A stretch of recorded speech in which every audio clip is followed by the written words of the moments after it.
Have you ever thought of making an accessibility feature that can save players from motion sickness by reducing their field of view, thus greatly increasing the amount of relative motion they see when they move their camera, making them more motion sick? Well, that's what's happened. Here's the deal. There was an undocumented change in 925 that gave us this. You could set your FOV to 120, right? And I'll just show you some comparisons here. So, 50? Tell you what, actually, if I open these in original, then they'll open like this, and that will allow me to tab through them so people can, like, really, you know, they can feel the difference. Yes, and also, if you require, you can also do things like 50 degrees, 90 degrees, 120. Whee! So, here is 50. Yep, that's quite Here narrow. is 90. This is default. There's where you could go. 120. Notice it's like, you know, outwards, right? So you can see more, and for some people, this is a significantly more comfortable gameplay experience. There's also people who will, of course, prefer this for performance reasons. So currently, Blizzard's way of making you less motion sick is to make you see less. And you see here, whenever you move your camera, it's going to be like, whoa! It's going to be so big. Imagine the difference between somebody really filming something on a wide-angle lens with a really big field of view moving like that, and then Michael Bay shooting something with a telephoto lens that's, you know, more like this from really far away. And then, you know the way it's like Optimus Prime is going, apparently that's what he does. That's not what he sounds like. And, goes, and then, you know, the camera's moving around him, and you can see, like, the background. The background is moving at like a fucking trillion miles an hour because of the way it works the field of view. Yeah, it's like why there's quite a big difference between changing how much somebody can see via field of view or via, you know, where the camera is. It's all very interesting stuff, and you play around with cameras. Yeah. Anyhow, TLDR, what I'm showing you right here, this will generally, with camera motion, make people feel quite motion sick. Certainly more motion sick than this, because that kind of like, I don't know, relative background, fucking motion, whatever, I don't really know the right word. It's like going to be reduced the more wide the camera is, and then you go like this, and for some people, this is just a way more comfortable experience. Yeah, I will say, maybe it's just because I'm used to 90 FOV in most everything I do, but that generally, the 120 FOV does make my head not spin, but I do look at him like that looks very wrong to me. Well, that's because of some distortion at the sides. Yeah, that's the thing. I cannot stand that distortion. I cannot. Yeah, it's so the thing is, yeah, like, you know, it's even, you know, kind of put the blinkers on your own eyes. Humans have got very interesting vision. Yeah, we have. Well, yeah, there's so many different things involved in our eyes. But what's the human FOV by default? Like 114 around that, I think. I think Dakar has it in the document there. It's like 114, which is close to 120. But obviously, you're not like... We have a horizontal FOV of 135 degrees and a vertical of just over 180. Interesting. So I don't know where I don't know where you got that stat from, Dakar, but sure. Well, that is just a Google. I am sure you'll get different numbers in different places. Yeah, because I think I was reading that a lot of the point was... well, I don't know if this is definitely not true at all. It hasn't been for a long time. But there was an old thing on Wikipedia about, like, console games being 60 FOV because you sat far away from your TV. That's quite small. And then PC games are 90 because you're like here comparatively, or, well, you know, no, you shouldn't be here. You definitely shouldn't be this close, but, you know, you're closer. And then 120 is kind of like, it does really work. It works better for first person stuff, but it is about the field of view of the thing matching your field of view is better for the overall experience. Yeah. So whenever, basically, right, if 100 and I don't know what let's just because I don't have numbers, this is going to be such a sloppy argument, but hopefully it gets the point across. If 120 degrees of your feet, that is a lot of screen. That is like being okay. That is you're sitting an inch away from a like 70-inch TV. Yeah. Yeah, but basically, like, if a small-ish amount of your field of view if a large-ish amount of your field of view is being replaced by like a much smaller field of view, but it's like more kind of zoomed in and up in your face, that's just like a level of motion that you're not used to dealing with, right? Like, you know, if you kind of just wore some weird goggles and looked at World of Warcraft like that and there was a bunch of motion, you'd feel all crazy. Which is why, playing a 60 FOV console game when the TV's over there and it's taking up like, I don't know, just a few degrees of your field of view, that's like super okay. And then the second it's a monitor up in your face, you feel motion sick. And that's why all of those PC ports that didn't have FOV options back in the day would make people feel really weird and motion sick. And that's why PC gamers generally rally to get FOV sliders in FPSs. Yes. Also in some third-person shooters, which can be really pretty damn bad for FOV, because it's like it doesn't seem to impact people as much, and it's like they can almost get away with a tighter FOV. Yeah. But to me, it actually always does make me feel a wee bit motion sick. Yeah, there's two things about that as well, which is, one is ultra-wide monitors. Yep. If you have an ultra-wide monitor, you want to support a bigger FOV, because it's an ultra-wide monitor. There's more FOV. That's how it works. That's literally how it works. Otherwise, you have people with like really weird distortion playing a like ultra-wide game on 90 FOV. You get this really wild distortion where everything to the sides of your monitor really stretched out and looks terrible. And then there's the other example, which is, and I think this is why there's a little bit of it where I could kind of, maybe we'll talk about this a little bit later, but like the reason they don't just go, here's your FOV completely unlocked.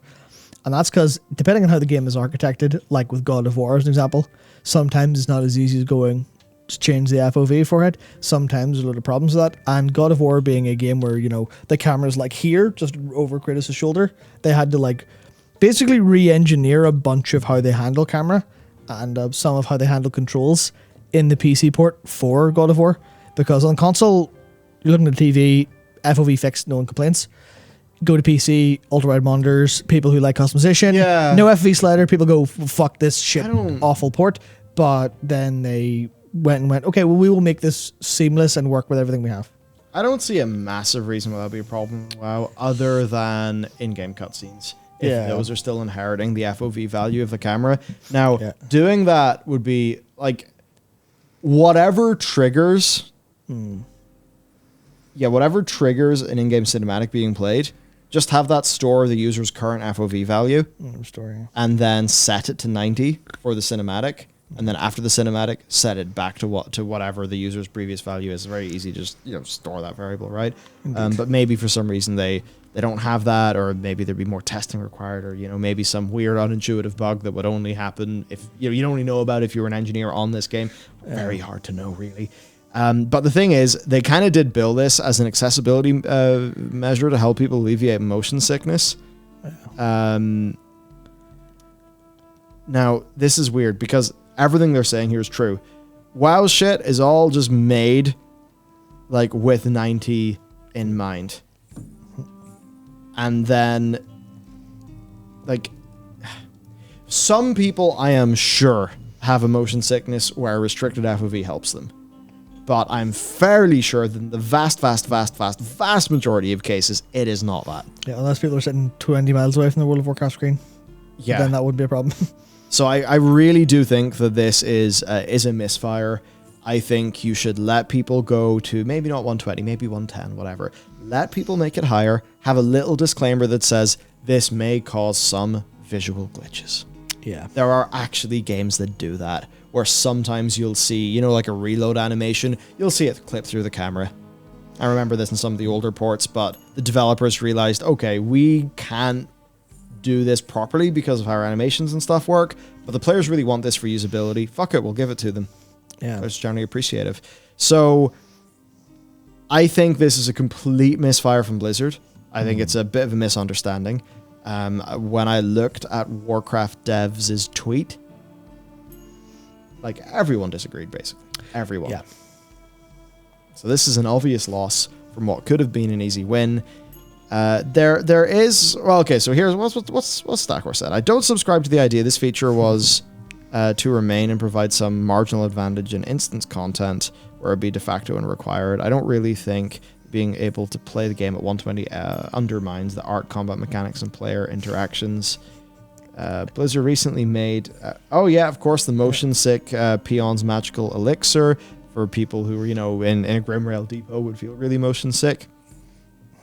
Well, not necessarily in the same genre. Other games have sliders. There's a spectrum of players who like to use different ones, even top-end people. Personal preference, and yeah, just do it like that.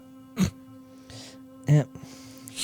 I haven't... Is this a new Ian? I have never seen that one before. I really like this one. Yeah, props to... Yeah, this is... You know what? This is like... This feels more fun and less like in bad, bad humor than some of the other ones. This one's fun. He's like a cheesy police officer. That's fun. Okay. I like Police Ian. Police Ian's funny. There you go. Of course. Good old reliable. Yeah. Apparently there's a Aspros and Azeroth. You posted this and r/Asmongold 8 months ago. Lieutenant has ghosted. Nice. Had to find the source there, but yeah. Not everything needs to be fixed. Please leave it. Yeah. What is the cost? Yeah. Fix your game, but not this way. Yeah. Yeah, people are very. It's very. I mean, this is just a what would you say, a sort of random selection of people, really. Yes. No, this is a perfectly selected cross section of the community as chosen by Dakor. That's it. We have applied our rigorous tweet selection methodology. That's it. We are. I mean, we're. I was going to make some YouGov joke and it wasn't coming. Yeah, he is. Yeah. This is the best part. Because he's not here to defend himself, I can say whatever I like. That's it. Basically, the point is, my dude's Blizzard. It's okay. A little disclaimer would be fine. I mean, look. Actually, you don't even need a disclaimer. People are doing this via console command. And it's not a part of the game's UI. I think it's basically a given that this could cause a few technical issues. And here's the weird thing. On playability, I mean, I can agree with him that there's an informational kind of funky thing going on. Yeah. But also some of the way that WoW is designed, and especially how some dungeons just feel so crowded, for me, like, just having a more clear picture of everything would be kind of like, oh, nice. Yeah. It's not like in an FF14 dungeon where it's just a fucking corridor. Yeah. Whereas in WoW, sometimes, they're really big and the camera... a fucking fence comes and your camera just goes bang, and you're like, ah! It hits you in the back of the head. Tree, no. Yeah. By the way, in some other games, your camera will go through the tree. Yeah, the tree and won't just go invisible. Yeah. Boom. Right? It's like the fucking camera stabs you in the back of the head and then you're fucking dead. Man, I wish they could maybe loosen up some of those restrictions. Like, okay, here's a usability thing. Here's an idea, dude. My dudes. People. The player outline feature. It's good. Or the little, outline feature. Have a camera setting that will let the camera go through a certain set of doodads or, models, whatever. Have that, right? Because you see, if I move my camera through a tree, to me, from like a level of comfort and level of immersion in the game, and just level of weird jankiness. Yeah, the tree's far more comfortable if I just get a little soft outline of my character through the tree. Yeah, or and let it be an option. Yeah, or what's done in The Sims is just transparify and outline the tree. It's like that's more work though. You need to get the shader for that and everything. Whereas like a simple outline shader that will be just kind of on top of things in the draw order is like real simple to do.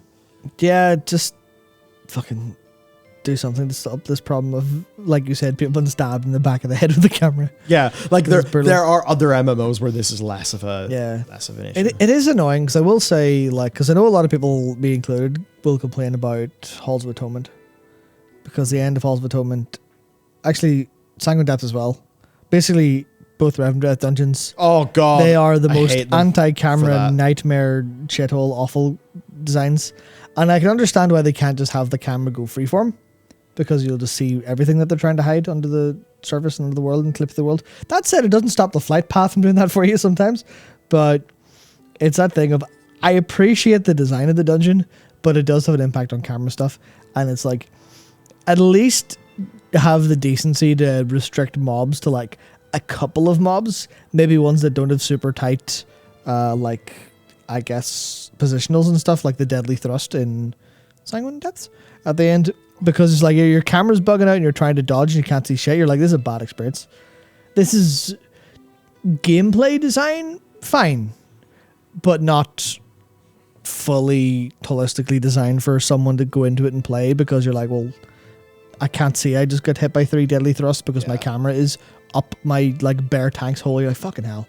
Can I please see something? Anything, please. But there's also, there was... what was it? Brain kicking the gear. It was the talk that Max was having with a bunch of different people. I can't remember all of them now about like Mythic rating and Mythic Plus and stuff like that. And there was people talking on Twitter about just remove, or just because it's like the informational thing and the informational density of World of Warcraft. It's like, why is every mob got to do a mechanic? Why do you need to have either auto targets or like crazy shit going on so you can actually click through the 47 mobs you've pulled, because that's what a pull is generally, to try and see the one that's actually casting, even though all the health bars are stacked on top of each other. And I feel like there's a little bit of, can we have less mobs and maybe some less mechanics? Not to say make it easier, some less mechanics, so it's not because I think this is the worst, like the number one sin in video games is player wants to do X. The X is the outcome they want to achieve in the rules of the game, in the game world. And the problem they have is with their fingers or the UI. Yeah. And they're like, well, I can't do what I want. There's a part where some of that becomes skill, where, you know, you're playing a fighting game. And obviously it's like, I want to do my max damage combo. Well, fucking, you know, good luck. But in World of Warcraft, that feels like a really awful thing. Especially when you keep in mind all the default keybinds they suggest of you and the UI being so scuffed and you're looking everywhere all over the screen at once. I feel like dungeon design sometimes doesn't completely take that into consideration. Whenever there's 4 mobs trying to cast at the same time, you're like, how do I click them? Do I press tab 3 times and press my kick? Do I trust it? Do I need a second to visually verify based on the selection? I don't know. And that might just sound like casual moaning. Some of it is, but it is just annoying. Like, can I do this? No. No, fuck you. Your fingers have failed. The game UI has failed. Awful. Awful stuff. That was a fucking rant and a half. Yeah, that was a good one. It's a quality one. What are we talking about now? Cameras. God, Yes, like, cameras. have cameras not just been like the freaking infinite topic in games?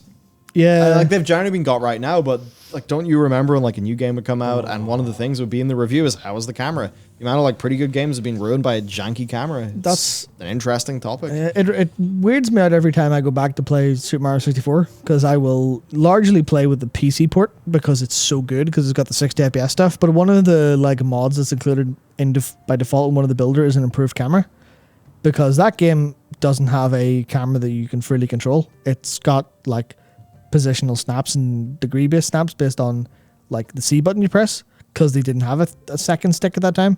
It was the C buttons. And playing that game with bad camera is like playing a completely different game, and it fucking sucks. It's still a perfectly great game. It's just the camera makes it so much worse than when you have a good camera that you can actually control. And it's crazy how much that like general usability stuff happens. Oh, fuck, was it? Yeah, so even the camera in Scarlet Nexus, which obviously that's a very modern game that was released in late 2021, middle 2021. And it has a field of view and a general camera setup that is just slightly annoying. And you're like, Bandai Namco, you've been making fucking 3D action games since around the time I was born, probably. All right, well, there you go. We've just had a... Oh, no, good. I know what it is. Okay, yeah, we just had a technical malfunction, let's call it that. Well, I guess more of a physical malfunction. But, yeah, that is the power of using adapter screws for things. Yep, absolutely. Oh, and you maybe hear people... That is some incredible outdoor noise. I'll take the fucking microphone Yeah. and walk. Yeah, absolutely. So, yeah, I was talking about, Scarlet Nexus and the camera there, just being like, this game would be so much more fun if the camera didn't suck. If I could actually move it a bit better. What is it? They have the lock-on swap is hold R1 and tap the right stick to the side and it'll snap to someone else. And it's really, really grim. It's really grim. Oh, you having luck? Let's get a... Not really having that much luck. No. Okay, This is all just... Yeah. Oh, that's really tight. I actually would need pliers for that. Balls. Oh, dear. I'll show a little of Okay. this. Let's see. Can he do this live? Nope. Okay. Take the mic out. Oh, unfortunate. Yeah, it's significantly easier that way. Okay. Goodbye. Yep, goodbye for now. Let's see what... Yeah, I have nothing more to say about Scarlet Nexus and the camera. I just think cameras are really, really annoying. But people have them, right?